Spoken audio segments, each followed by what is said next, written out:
ഏകദേശം 10,000 കിലോമീറ്ററോളം അകലെ ആഫ്രിക്കൻ കാടുകളിൽ ഐക്യരാഷ്ട്രസഭയുടെ സമാധാന ദൗത്യത്തിനെത്തിയ നമ്മുടെ ധീരരായ 200-ലധികം സൈനികർ ശത്രുക്കളാൽ വളയപ്പെട്ട് കുടുങ്ങിപ്പോയൊരു സാഹചര്യം സങ്കല്പിക്കുക.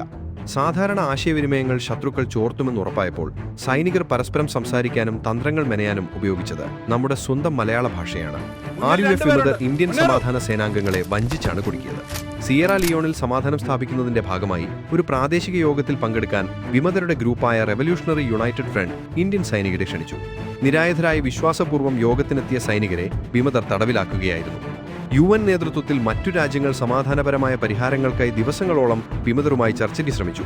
സമയം അതിക്രമിച്ചെന്ന് മനസ്സിലാക്കിയ ഇന്ത്യ സ്വന്തം നിലയ്ക്ക് സൈനിക നടപടിക്ക് ഒരുങ്ങുകയായിരുന്നു.